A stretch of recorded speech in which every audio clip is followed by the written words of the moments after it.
নির্বাচনী প্রচারে আজ খুলনা ও যশোর যাচ্ছেন বিএনপি চেয়ারম্যান তারেক রহমান।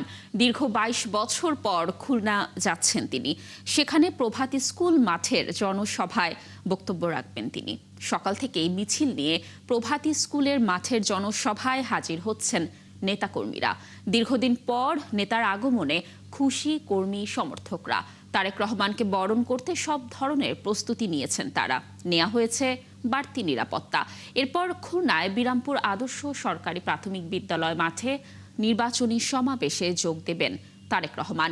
তিনি দক্ষিণাঞ্চলের সার্বিক উন্নয়ন ও অর্থনৈতিক পুনর্জাগরণের বিভিন্ন পরিকল্পনা তুলে ধরবেন বলে জানিয়েছেন জেলা বিএনপির নেতারা। এর আগে সিলেট, চট্টগ্রাম ও উত্তরাঞ্চলের বিভিন্ন জেলায় নির্বাচনী জনসভায় যোগ দেন বিএনপি চেয়ারম্যান। দলকে ভালোবেসে আজকে আমার নেতা আসছে, যে সেই আনন্দে আমরা সারা রাত ঘুমাতে পারিনি। আমরা কখন এই মাঠে আসবো সেইভাবে প্রস্তুত নিয়ে আমাদের এই লোকজন নিয়ে আমরা এই মাঠে আসি, যাতে আমরা তারেক জিয়া দেখতে পারি। খুব ভালো লাগছে, আনন্দের বিষয়, ঈদের মতো খুশি। আর 17 বছর পরে আমরা খুশিতে ভোট দিতে পারবো স্বাধীনভাবে, যার জন্য আমরা খুবই খুশি। সারা দেশের বিএনপি প্রতিনিধি যাতে নির্বাচিত হয়ে সরকার গঠন করতে পারে, প্রতিবন্ধীরা যাতে অবহেলিত না থাকে এবং প্রতিবন্ধী মন্ত্রণালয় যাতে গঠন হয়, আমাদের সুযোগ সুবিধা দাবি যাতে একটা প্রতিবন্ধী মন্ত্রণালয়ের মাধ্যমে পেশ করে আমরা যাতে নিজেকে এস্টাবলিশ করতে পারি, সেই প্রত্যাশা নিয়ে আমাদের এখানে আসা ইনশাল্লাহ। আমার প্রাণপ্রিয় নেতা বকুলকে আমরা সাথে রেখে এই ধানের শীষের বিজয় ছিনিয়ে নিয়ে তারেক রহমানের হাতে উপহার দেব, এই প্রত্যাশায় রাত ৩টার থেকে আমি এই মাঠে বসে আছি।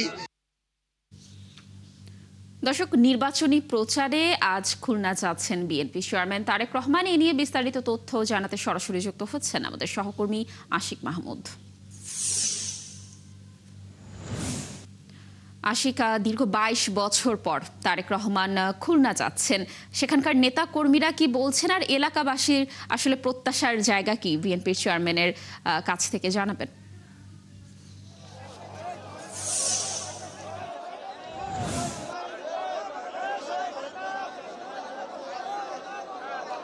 লাবণী, ধন্যবাদ আপনাকে। আপনি জানেন যে আজকে তারেক রহমান নির্বাচনী জনসভায় অংশ নিতে এই খুলনায় আসবেন।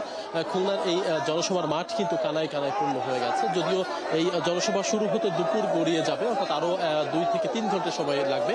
তারপরেও আপনি নিশ্চয়ই দেখতে পাচ্ছেন যে নেতাকর্মীদের কি ভিড়, কি পরিমাণ উচ্ছ্বাস। নানান সাজসজ্জিত হয়ে ভোর থেকে আমরা দেখতে নেতাকর্মীরা এই মাঠে অবস্থান নিয়েছে এবং তারা তারেক রহমানকে এক নজর কাছ থেকে দেখতে চান, তারেক রহমানের বক্তব্য শুনতে চান। তারেক রহমানের দিক নির্দেশনামূলক বক্তব্য শুনে আগামী 12 তারিখ নির্বাচনের মাঠে, অর্থাৎ ভোটের মাঠে তারা কাজ করতে চান, ধানের শীষের পক্ষে কাজ করতে চান। সেই প্রত্যাশা নিয়ে আসলে সকাল থেকেই নেতাকর্মীরা এভাবেই ভিড় করেছেন এবং খুলনাবাসী যারা রয়েছেন তাদের প্রত্যাশার জায়গায় রয়েছেন। তারা বলছেন যে তারেক রহমান আসবেন, নিশ্চয়ই বিভিন্ন এলাকা ভিত্তিক তারেক রহমানের যে পরিকল্পনা রয়েছে, তার যে প্ল্যান রয়েছে, নিশ্চয়ই খুলনাকে কেন্দ্র করেও তার একটি পরিকল্পনা রয়েছে। সেই পরিকল্পনার কথা নিশ্চয়ই তারেক রহমান স্টেজে যখন উঠবেন তখন বক্তব্য রাখবেন, বক্তব্যে নিশ্চয়ই বলবেন। এবং খুলনাবাসী বলছেন যে তাদের এখানে বেশ কিছু কলকারখানা বন্ধ হয়ে আছে বিভিন্ন দিন, বিভিন্ন সময় ধরে, লম্বা সময় ধরে। সেই কলকারখানাগুলো চালু করতে হবে এবং এর পাশাপাশি বেকারত্বের যে সমস্যা রয়েছে সেই সমস্যা দূর করতে হবে। এবং তারেক রহমান বা বিএনপি যদি রাষ্ট্র ক্ষমতার সুযোগ পায় তাহলে সবাইকে নিয়ে সন্ত্রাস এবং দুর্নীতিমুক্ত একটি বাংলাদেশ বিনির্মাণ করবে, এই প্রত্যাশার কথা কিন্তু খুলনাবাসী জানাচ্ছেন। এবং তারা বলছেন যে তারেক রহমান এখানে আসবেন, তারেক রহমান বক্তব্য রাখবেন। আমরা এই পর্যন্ত যতটুকু জানি, ঢাকা থেকে তিনি হেলিকপ্টার যোগে সরাসরি খুলনায় এই নির্বাচনী মাঠে আসবেন এবং এখানে অংশগ্রহণ করবেন। এরই মধ্যে